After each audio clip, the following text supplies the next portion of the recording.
Okay, now we will see the peritoneal reflections on the liver. So the lesser omentum which came, it reflects on the anterior surface, and the greater omentum which reflected from as a parietal peritoneum, now it reflects on the inferior surface.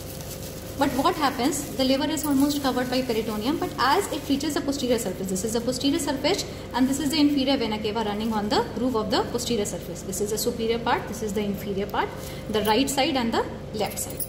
Now when it reaches posteriorly, it finds that there is a groove for inferior vena cava, and this now cannot, inferior vena cava is a retroperitoneal structure, so this cannot cover it now completely, the inferior vena cava. So what happens, it folds onto itself and reflects back. So the superior layer will reflect back up to the diaphragm. On the left side, because of this reflection, you can see a triangular type of this ligament is formed. This is called what? Left triangular ligament. Similarly, on the right side, inferiorly on the right side, another triangular ligament which you can see, it is called the right triangular ligament.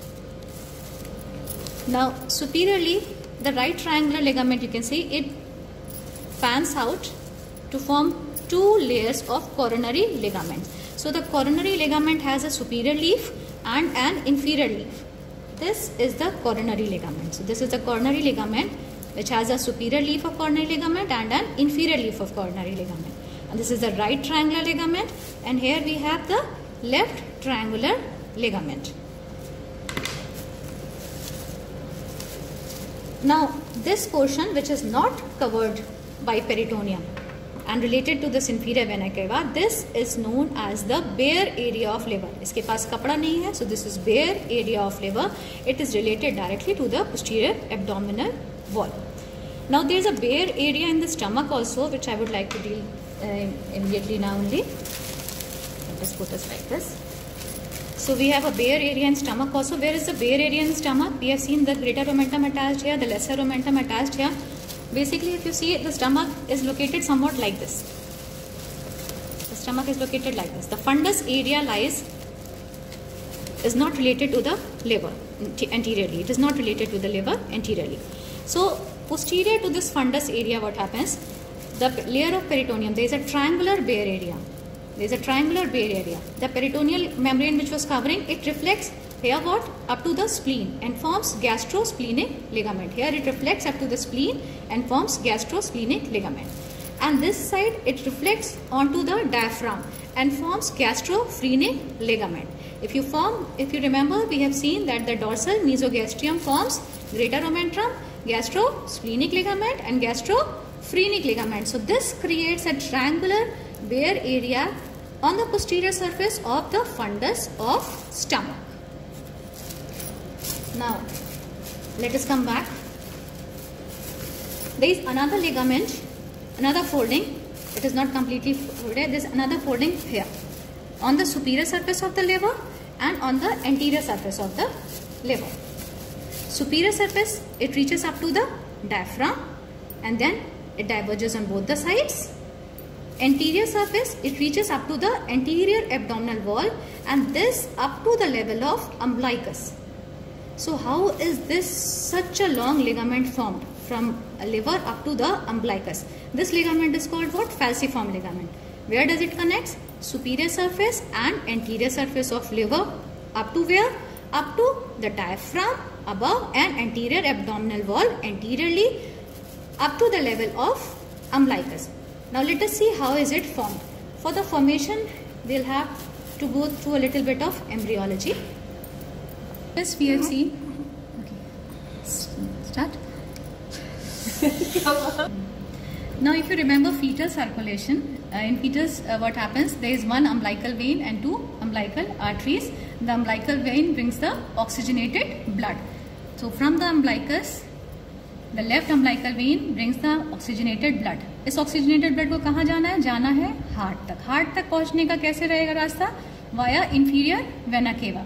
But it directly does not reaches the inferior vena cava. This is the inferior vena cava here. This is the IVC.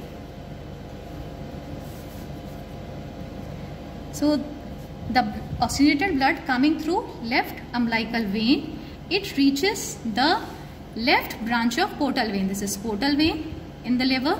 It divides into right branch and the left branch. Now you can see the umbilical vein, the left umbilical vein, bringing the oxygenated blood. Umbilicus से लेके आ रहा होगा. It reaches the left branch of portal vein. Now it has to reach where? It has to reach up to inferior vena cava. Inferior vena cava कैसे जाता है? Inferior vena cava के बीच में एक connecting duct बन जाता है. Left branch of portal vein और inferior vena cava के बीच में एक connecting duct बन जाता है. So there is a connecting duct between left branch of portal vein and inferior vena cava. This connecting duct is called what? It connects two veins. It is called ductus venosus. So left umbilical vein entering left branch of portal vein via ductus venosus enters inferior vena cava. Or you can say not directly into inferior vena cava. It reaches the left hepatic vein first. It reaches the left hepatic vein, and via left hepatic vein it reaches the inferior vena cava. Now what happens later on? This left umbilical vein, what does it form? It forms ligamentum teres. It obliterates and forms ligamentum teres. And what does this ductus venosus form? It forms ligamentum venosum. Many times students confused among ductus venosus and ductus arteriosus. Remember, ductus venosus is in liver and ductus arteriosus is related to heart. So ligamentum venosum is formed in the liver here. Now let us come back to our model of liver and see what happens there. So now let us come back to the model of liver. Liver, right lobe, left lobe from the anterior surface. This is the inferior surface of the liver. Gallbladder, the porta triad entering the porta hepatis, the attachment of the lesser omentum. Now anteriorly, as we have seen, initially it was what? Initially it was left umbilical vein, which later on forms the ligamentum teres. So it enters the ligamentum teres enters the liver here at the antero-inferior border, you can see part. Now from here, where has the blood to go? The blood has to go from here, from the ligamentum teres. The blood has to go to the left branch of portal vein. This is the portal vein, the left branch of portal vein. So the blood goes up to the left branch of portal vein.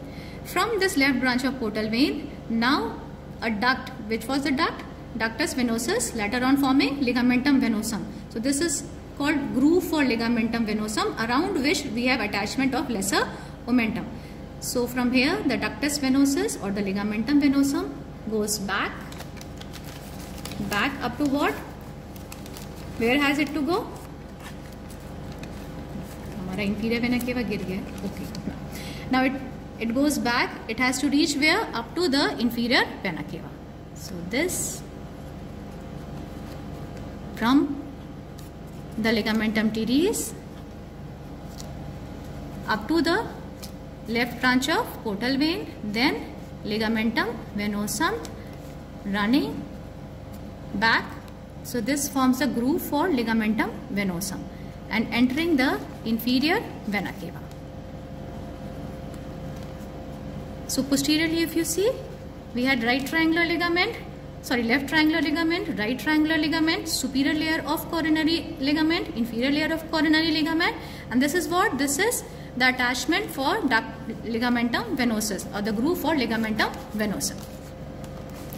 This was the caudate lobe, and this caudate lobe is the only lobe of the liver which is related to lesser sac.